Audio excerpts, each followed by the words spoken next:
This is the OnePlus 3T, and I have been a long term user of this mobile nearly 4 years.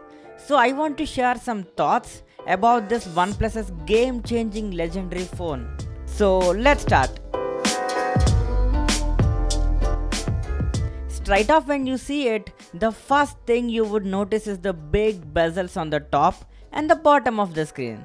And as we are now in this bezel-less, notched, pop-up, curved and folding world, this looks like a bit outdated.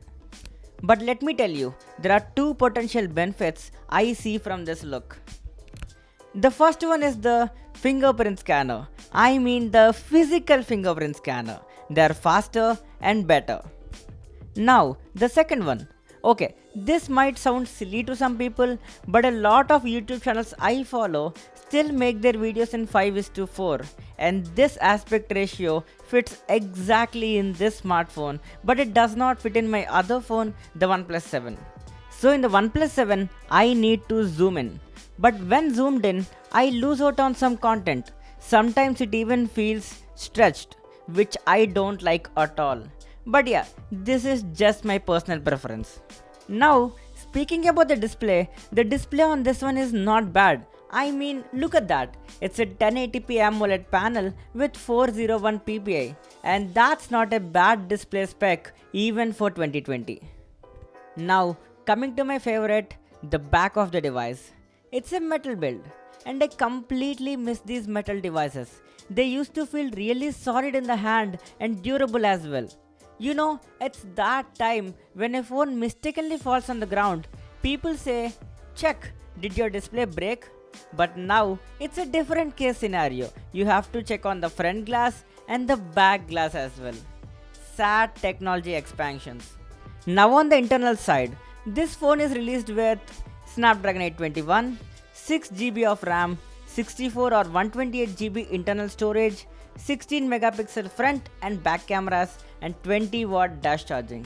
With these specs, the 3T was much ahead of its time, because it's absolutely rare to see a smartphone with 6 gigs of RAM in 2016, and even in 2020, 6GB of RAM and Snapdragon 821 is competitive enough.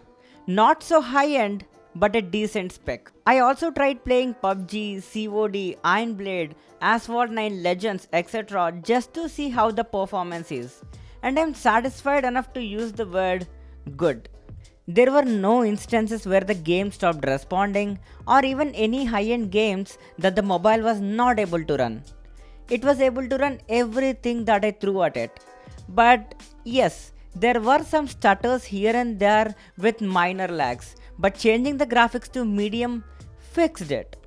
And come on, what could we expect more than this from a phone that's released 4 years back? Now let's talk about audio. This phone comes with a headphone jack. Yes, the headphone jack, which is mostly extinct now. And yes, the output is excellent. But coming to the speakers, they are not loud at all. I mean, if you are in a controlled environment, it's okay. But in a little noise, it's hard to hear it. Let's talk cameras. The specs are small. It's a 16 megapixel on front and 16 megapixel on the back. So, if I have to say about them in a sentence, then that would be they were great back then, but just average now. And it's actually not the fault of OnePlus or the mobile, but it's just the advancement in camera segment. After 3T launched, we saw so many upgrades in camera segments like ultra wide camera, macro camera, depth camera, telephoto camera, time of flight sensor, portrait shots, night shots, astrophotography mode, super steady mode, even gimbal cameras. It's a crazy advancement. But let's see some samples. According to my opinion, daylight shots were really good, and zooming in does show a lot of details. But point to be noted, this does not have a dedicated portrait mode, but installing a Gcam would help you with that. The main problem with the cameras comes in the form of night mode.